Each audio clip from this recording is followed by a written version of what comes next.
When last you saw the visualization in the blog, we had 8 different properties being visualized. Each made sense as the way it's visualized so that it was obvious to us and we could start seeing a very robust story of characters evolving through the chapters, and we could see the tight context between them.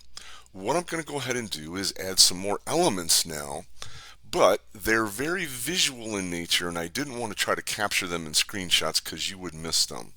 A couple of the things that we want to see, obviously, as David is improving is he improving his legs, and is he improving his heart? His heart is a muscle.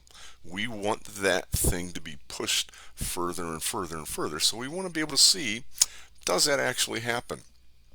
So there's a couple of things that we can use as techniques. I want to be able to visualize his heart rate. I want to be able to visualize the cadence with which he's pedaling, and I want to find out what the max power he's able to achieve from those things are. So I'm going to actually vibrate our elements. They're not going to be static anymore. So as I add in his heart rate, you can see that some of these are now moving. That's the strength of that movement, how far it's moving. I can now change the speed with which that moves based on his cadence, and I can make this thing go up or down in different ways based on his power.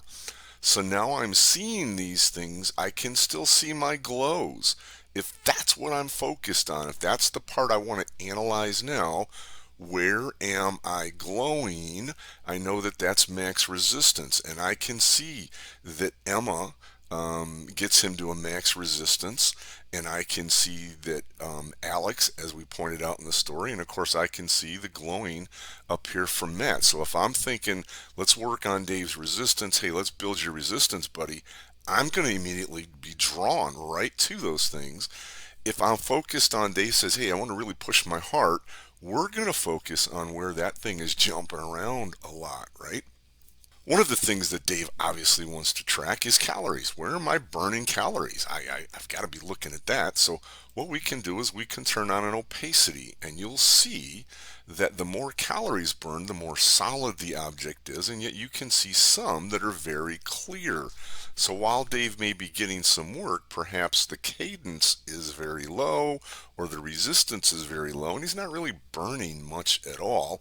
And of course, his third blog post, if you read the series that I pointed you to earlier in this blog, you would see he's actually tracking calories with his Apple Watch and his Peloton because he's seeing a difference. So if that's the focus, he's going to want to look at the solid objects or try to say, hey, geez, I need to stay clear of these clear ones. That instructor obviously is not getting much out of me. Well, I might want to see the max cadence. So we're looking at average cadence as how fast these things are shaking. I want to look at this property called bumpiness. So this is for the max cadence. And you can see that now instead of it being a clear planet or shape, it now has a bumpiness to it. So I can see that. I might want to look at the average cycling output. That was one of the charts that we had in the mashup that we built. So we might want to look at that, and that's the metallacity. And you can see that some of these are going to look very metallic as properties, and others are not going to look nearly as metallic as properties. Well, what if I want to combine average speed?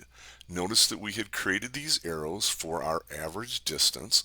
Well, I also want to track the average speed as he goes through. Notice that the angle of this one has changed. And so if I can look at that angle, well, I can also look at the max distance and change the Y angle, and I could look at the average resistance. And if I zoom in, you can see now that I've got a lot of difference across the board for these things, right? Well, I've got one more to go. So if I come back over to my legend here, I got a couple. I might want to change and show some shimmer on these for the average power. So this is the average power, not the max power. And you can see that some of these now have almost like a water or a cloud forming around the surface. We call that shimmer. And last but not least, maybe I don't want to just track, did he get his heart rate very high for 2 seconds of the ride? What's he doing in general across all his rides for his heart? And so we'd want to track the average heart rate. And now, obviously, if his heart is the focus, we would want to look at, hey, where are these things green? Because that is where he's getting his max heart. He's getting a real cardio workout throughout the workout. He's not just maxing at one particular point in time. And suddenly those colors jump out, right? Well, if I've got my narrative here, it makes it a little bit easier. As you listen to me introduce these elements one by one, they probably jump out, right? I started this blog by saying we want to present Dave the complete picture of his workouts. We want to help him analyze how he could improve. Improvement isn't just one thing or the other. The improvement in this case from all of this luxurious Peloton data is total improvement that embodies all of the chapters, all the dimensions that we were looking at. It involves all of the characters and their intimate relationships with one another, those measures that we have. So when you're thinking about creating an analytics solution, I need you to keep in mind, what is the data literacy level for the consumers? If all they're ready to deal with is pie charts, you can't even show them a scatter plot. If they're only ready to be able to handle 2, 3, 4 elements of the story, and you think that that is really, they're very narrowly focused on those parts of the story, those charts are phenomenal, right? There's obviously low-level managers that need that low-level detail. They're only looking at chapter 6 and 2 characters. That's all they care about. But a CEO, a CIO, a chief nursing officer, chief medical officer, a chief data officer, these are people that need to be able to consume more data. They want the story from all of it. Now, not that all of them would come in here, but as a hardcore analyst, if your job is to present the whole story to people, you need to think about potentially using something like Visualizer that integrates so well with ClickSense so that you could present all that narration for them. Hope you've enjoyed this and have a great day.